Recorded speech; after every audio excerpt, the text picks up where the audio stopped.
నమస్తే సార్. నమస్తే. మరిగూడ గ్రామం కాంగ్రెస్ పార్టీ సీనియర్ నాయకులు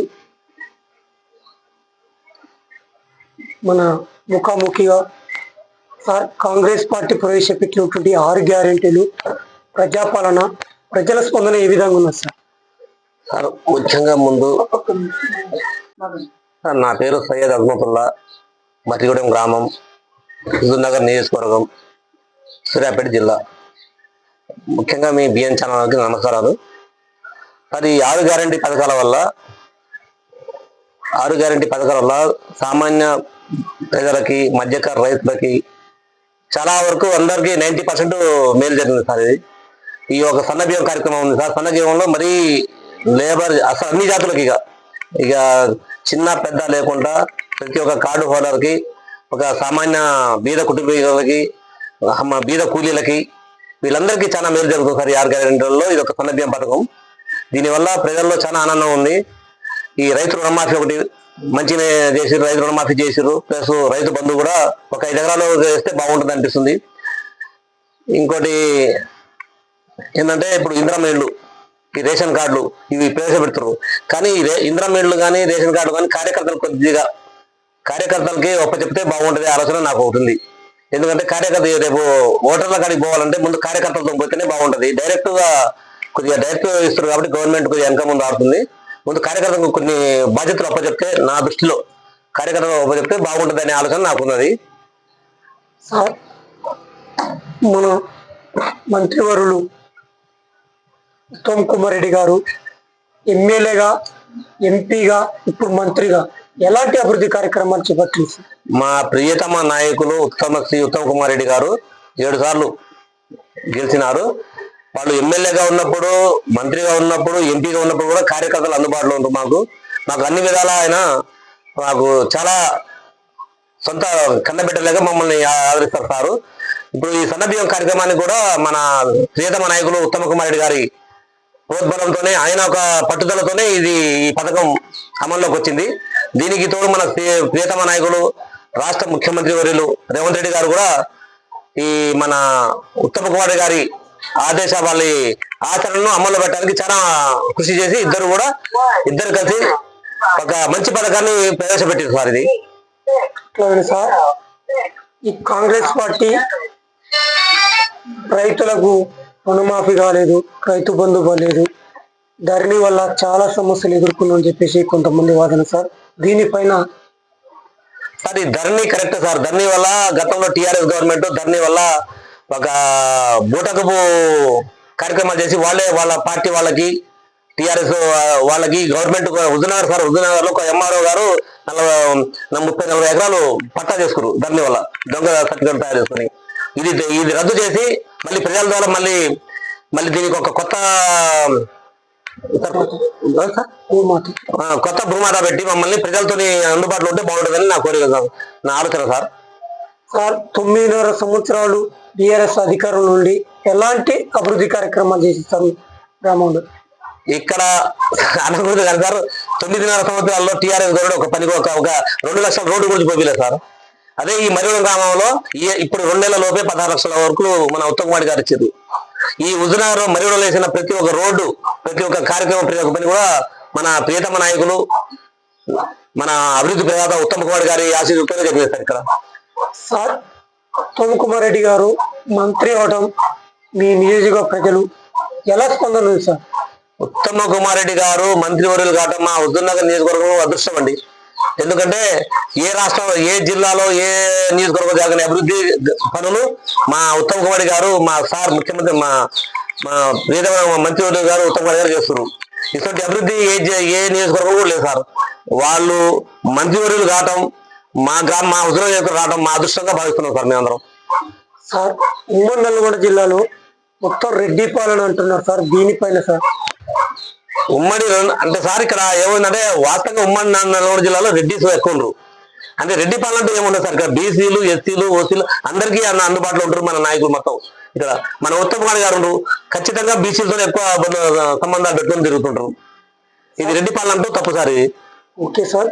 బీసీ వర్గీకరణ పైన, ఎస్సీ వర్గీకరణ పైన సార్ ఎట్లా సారు?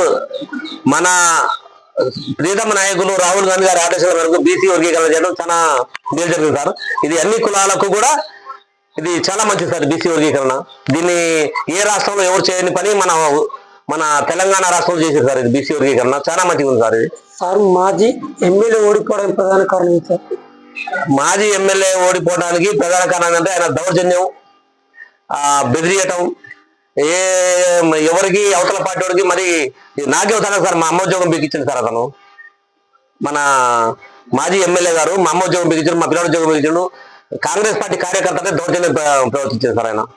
దానివల్ల ఆయన మొత్తం ఓడిపోవడానికి కారణం. నెక్స్ట్ ఇంకోటి అంటే మన ఉత్తమ్ కుమార్ గారి అభివృద్ధి పనులే మనకు ఈయన గెలుపు కారణాలు అవుతున్నాయి. ఇప్పుడు కాదు ఇంకొక 10 సంవత్సరాలు కూడా ఉత్తమ్ కుమార్ గారు కళ్ళు మూసి గెలుస్తారు సార్. అట్లానే సార్ గత 9 సంవత్సరాలు మాజీ సర్పంచ్ పాలన మీ గ్రామంలో ఏ విధంగా ఉంది?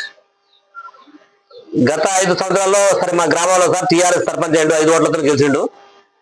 అది కానీ ఆయన మనకు గ్రామానికి చేసింది ఏం లేదు, అభివృద్ధి చేసింది కూడా ఏం లేదు సార్. అతను ఏ పనికి కూడా పని కాకపోయింది, వేస్ట్ అయిపోయాడు సార్. మీ మిషన్ భగీరథ, మిషన్ కాకతీయ అద్భుతమైన పథకాలు అంటారు సార్, వీటిపైన? అవును sir, mission Kakatiya mission sir అలా ఉన్నాయి సార్. బజార్లో మన రోడ్డు బజార్ పోతే ఏ ఇంటికి నీళ్లు చేస్తాం లేదు. ఆయన చేసిన పథకం వేస్ట్ అవుతుంది సార్. వాళ్ళందరూ నాయకులు వాళ్ళు ఉండే పర్సెంటేజ్ డబ్బులు తీసుకోవడం వరకే కానీ గ్రామాల్లో మాత్రం అది జరిగింది ఏం లేదు సార్. మీరు చూడండి ఏ ఊర్లో ఏ మిషన్ కాకతీయ చేసినండి, ఏ గ్రామంలో నీళ్ళు వస్తాయి. ఇప్పుడు ఒక నీళ్ళే సరి రావు సార్. ఒకసారి రోడ్డు ఖరాబ్ చేసిండ్రు, బజార్లు ఖరాబ్ చేసిండ్రు, ఆ పైపులు వేసి వాళ్ళు కమిషన్ డబ్బు వెళ్ళిపోయారు. రానున్న స్థానిక ఎన్నికల్లో ఈ మండలంలో ఎన్ని గ్రామ పంచాయతీ సీట్లు గెలుచుకోబోతున్నారు? ఎలాంటి సర్పంచ్ ఉంటే గ్రామాభివృద్ధి సార్? ఇది అంటే ఇప్పుడు బీసీ కులగణన ప్రకారం సర్పంచ్ పదవులు వస్తాయి సార్. ఇప్పుడు సరే అవి వచ్చిన తర్వాత కూడా ఇక్కడ 11 గ్రామ పంచాయతీలు ఉంటాయి హుజూర్నగర్ నియోజకవర్గంలో. మన టౌన్ ఏమో మున్సిపాలిటీ, మిగతా గ్రామాలు 11 గ్రామ పంచాయతీలు అయితే దీనిలో 99% కాంగ్రెస్ పార్టీ అధికారంలోకి వస్తుంది సార్. ఎలాంటి సర్పంచ్ అంటే గ్రామం అభివృద్ధి చెందుతుంది సార్? సర్పంచ్ అంటే సార్ ప్రస్తుతం పార్టీ పక్కన పెట్టి అందరి వ్యక్తులతోని కలిసిమెలిసి తిరిగే క్యాండిడేట్ అయితే కళ్ళు మూసి గెలుస్తారు. మా దాంట్లో కూడా కాంగ్రెస్ పార్టీలో అటువంటి కార్యకర్తలు ఎవరు, అటువంటి నాయకులు ఎవరు, అందరూ ఖచ్చితంగా కాంగ్రెస్ పార్టీ నాయకులే కార్యకర్తలే సర్పంచుల పదవులు చేస్తారని మా ఆశ సార్. సార్ ఇంత సీనియర్ నాయకులు మీరు ఈ అధికారంలోకి వచ్చినాక మీరేమన్నా పదవి ఆశిస్తున్నారా సార్? మాకు మొన్నటిదాకా మండల కోఆప్షన్ నెంబర్ చేస్తారు. ప్రస్తుతం అయితే మేము ఓసీ సార్. మాకు ఇక్కడ సర్పంచ్ కానీ ఈ ఎంపీటీసీ కానీ మాకు క్యాస్ట్ పరంగా వస్తే ఎస్టీ పోతాయి. దీనికి బదులు మేము కోఆప్షన్ నెంబర్ అడగాలనే ఆలోచనతో ఉన్నాం సార్. సార్ మీ మండలంలో మీరు కోఆప్షన్ నెంబర్గా ఉన్నారు. మండలంలో ఎలాంటి సమస్యలు కానీ ఇబ్బందులు కానీ అధికారం లేనప్పటికీ కూడా మీరు మండలంలో ఉన్నారు సార్. ప్రజలకు ఎలాంటి మోటివేషన్ చేశారు సార్? అదిగా వాస్తవంగా మేము కోఆప్షన్ నెంబర్ ఉన్నప్పుడు హుజూర్నగర్ నియోజకవర్గం టీఆర్ఎస్ గవర్నమెంట్ పరిపాలన ఉంది. మాకైతే వాళ్ళు నిధులు కానీ ఏదో ఏమి డైరెక్ట్ గా గ్రామ పంచాయతీకి ఇచ్చారు. ఆ గ్రామ పంచాయతీ సర్పంచులు టీఆర్ఎస్ వాళ్ళు స్వాహా చేశారు. మాకు ఏ నిధులు, ఏ వర్కులు, ఏ పనులు కూడా ఇవ్వలేదు సార్. కాకపోతే మేము మా కార్యకర్తలు కాపాడుకోవడం కోసం వాళ్ళ సమస్యల్ని వాళ్ళ వెనుక ఉండి మేము వాళ్ళని కాపాడుకుంటూ వచ్చినాం. కాబట్టి మన ఎలక్షన్ లో మేము మెజార్టీతో గెలిచాము సార్. ఉత్తమ్ కుమార్ రెడ్డి గారు ఇంత మెజార్టీ గెలవడానికి ప్రధాన కారణం ఏంటి సార్? ఉత్తమ్ కుమార్ రెడ్డి గారు ఇంత మెజార్టీ గెలవడానికి కారణం ఏంటంటే సార్, ఆయన అభివృద్ధి ప్రదాన్ని ప్రజల్లో ప్రతి ఒక్క మనిషి గుండెల్లో ఉంది సార్. అతను కాంట్రవర్షియల్ కేసు కాదు, ప్రతి ఒక్కరిని ఆదరిస్తాడు. ఎవరు ఏదైనా సమస్య పోతే స్పందిస్తారనే ఆలోచన ఎక్కువ ఉంది పబ్లిక్ లో. ఇంకోటి మన హుజూర్నగర్ నియోజకవర్గం ఆయన వల్లే చాలా వరకు అభివృద్ధి చెందింది. నెక్స్ట్ కూడా అదే చెందుతుంది ఆలోచనతో పబ్లిక్ లో బాగుంది సార్. సార్ ఇప్పుడు యువత ఎక్కువ చెడిపోతుంది, డ్రగ్స్ అండ్ మద్యం ఎక్కువైపోయింది సార్. దీన్ని ఏ విధంగా కాంగ్రెస్ పార్టీ కట్టడి చేస్తుంది సార్? రాష్ట్ర పరంగా అయితే నేను చెప్పలేను కానీ మన హుజూర్నగర్ నియోజకవర్గంగా ఒక 2-3 దొరికినా వాళ్ళకు అంతా పక్కనబందీ కేసులు చేశారు. నెక్స్ట్ హుజూర్నగర్ నియోజకవర్గంలో ఇటువంటి డ్రగ్స్ వ్యవహారం రాకుండా చూసుకుంటారు సార్. పోలీస్ వ్యవస్థ కూడా సహకరిస్తుంది మంచిది. అలాగే సార్ ఈ స్థానిక ఎన్నికల పైన మీ మండల ప్రజలకు, మీ గ్రామ ప్రజలకు, మీ నియోజక ప్రజలకు మీరు కాంగ్రెస్ పార్టీ సీనియర్ నాయకులుగా ఎలాంటి సూచనలు ఇస్తారు సార్? సార్ ఈ స్థానిక ఎన్నికల్లో మేము ప్రతి ఒక్క కార్యకర్తతోని అవతల అన్ని పార్టీ కార్యకర్తలతో కూడా సమయంగా ఉండి మా పార్టీ అధికారం రావడం కోసం మేము శాయశక్తిలో కృషి చేస్తాం sir. Okay, thank you sir. Thank you.